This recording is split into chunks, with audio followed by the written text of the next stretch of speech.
What is up, you guys? It is your boy Brenton Vickers here, and welcome to another video. In today's video, we're talking about the new Netflix, former Disney movie, Naomi or whatever it's called. Um, so this was coming from Netflix, but the original creators were from Blue Sky Studios, but Disney shut that project down, which now made Netflix go into the show. So pretty much this was a project that was made from 2017 and then got canceled after, Disney shutting them down. Hate you for that. And Netflix got it. And oh my god. This is probably one of the best films I've ever watched in the 20 decade. I'm not joking with you, Coach. I'm not joking with you. This might be one of the best films that I think came out of the 20 decade. Now, is it the best? Oh, absolutely not. I think Avatar: The Way of Water is still so far the best, but this is an easy argument, I think, of being the best film I've watched so far of the 2023, and I don't think that's even a close margin.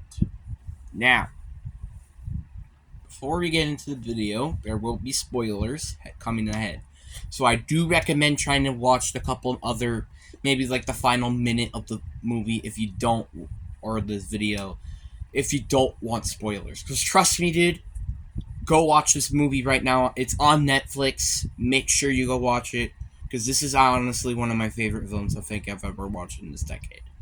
Which has been created, obviously. But, let's get right into it.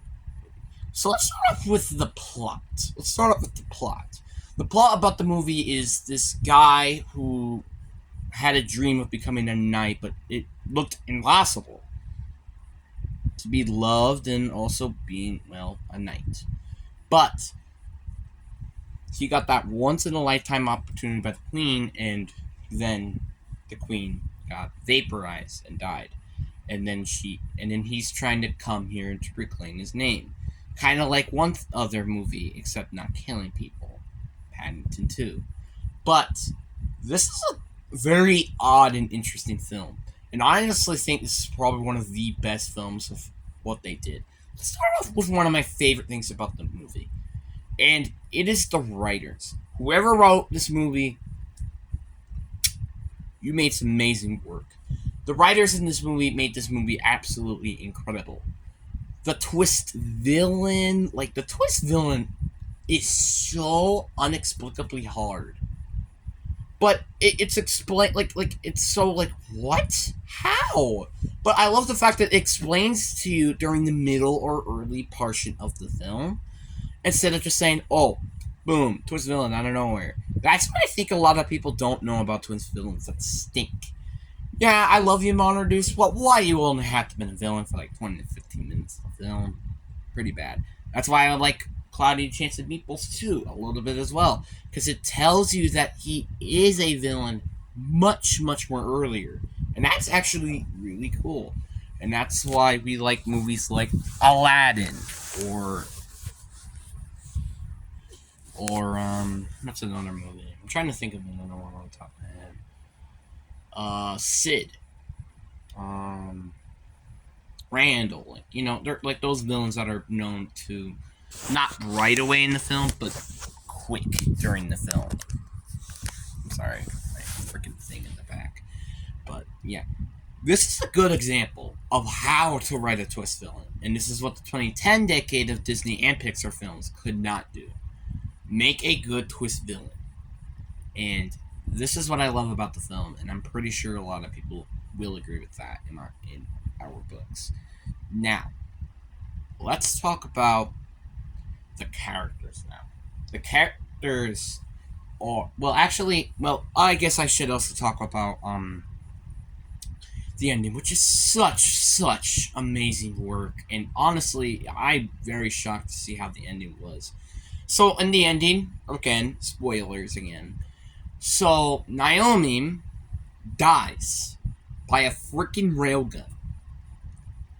And it's just magical, and then you have like all these funerals and stuff, and it's just magical, and it's so unexplicable. Like the climax is so good, where Naomi just knows okay, everybody hates me. I might as well turn into the big shadow being and kill everything. But no, because this movie is so good. I'm not even gonna lie with you.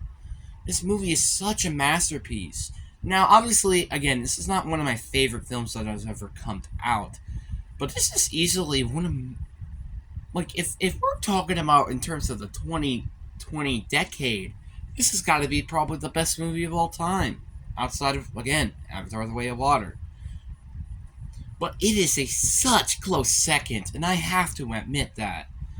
Like, I love one of my favorite things though is the animation style.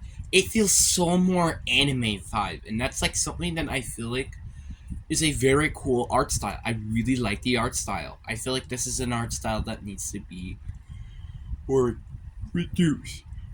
It's kind of taking a book of kind of sort of Miles Morales' book, but or Spider-Man's movies, but in a more anime type of environment, and this actually makes the movie much more beautiful and more colory vibrant. And what's interesting about the movie, gold stands for untrustworthy. I the colors are even also a good example too. Like gold is for untrustworthy people. Like you shouldn't really trust them. They have bad trust issues, or they're just mean, or something like that. And then black shows the sign of misunderstanding. And that's what I really love about this movie. They made so many unexplicable things really good about the film, and that's really interesting. And now we gotta also talk about the characters. Now here comes a little bit of the bad part starts to sneak in. I love the main character though. The main character has to be one of my favorite main characters out of any sort of film. But I also just love the accent. The person voice acting him, it was beautiful. I really liked it.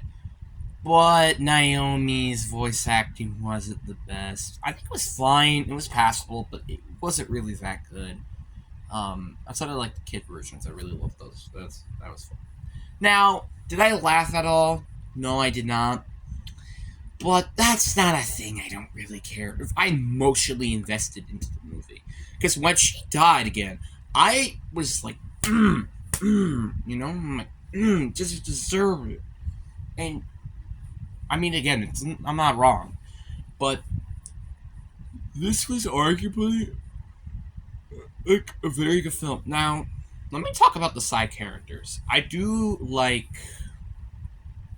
the friend of the main character, but I hate the bully trope. I hate this bully trope. There's never been a movie that I've ever liked the bully trope.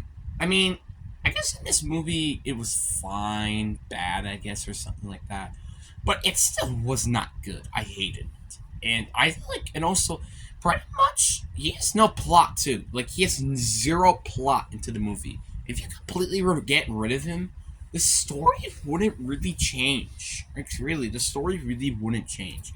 I guess he's kind of just there for your comic relief or something like that. Because he has no point into the story. There is 0 point. The only point that in the movie he has actually a purpose is when he captured, the quote-unquote bad guy in the main character. Because I can't remember his name off the top of my head. But seriously, that is literally the only point in the plot that he actually exists. If you completely get rid of him, the story really wouldn't change. And it just sucks, and I hate it. Let's say, for example, you just change that and with the director, literally, I don't even think the story would technically change. The only thing that would change is just the director being there instead of, wherever the hell she is. And talk about the director, though, as a villain. She isn't, the greatest villain, again. I still think she is I guess, average villain. But the way she showed herself was really funny. Well, not funny, but really, what? Because it's, unbelievable, and it's really cool. The middle of the film... Actually, let's talk about the beginning of the film. Because, I'm starting to notice that like a lot of early parts of the movie is kind of bland and bad and just terrible. Like I'm starting to notice that now because like it doesn't really seem like the movie's really good during the early parts of the movie, but yeah. But it was good. It was very good and stuff like that. The middle was still enticing. The ending was arguably amazing. But again, I think the problem is the voice acting and characters. I think that's the only issue I have. I think with the film. But I mean, yeah, I may have a bit more issues with maybe Avatar: The Way of Water too. But I was much more invested in that movie, and kind of because it was a sequel, and it also makes it even better in that matter because sequels are very hard to make it good, like a good sequel. Like a good movie is again a good movie, but a good sequel is such a different story. But again, this is still a very good film, and I think this is a film that a lot of people should start to need to talking about. I am going to give it. I might give it a solid 8 out of 10. This is definitely a film I think a lot of people need to talk about, and I think this is a film that needs more respect than it does. And also the ending, though, like when Naomi talks to the guy again. Oh my god, it's just so good. But anyway, hope you guys enjoy. Peace.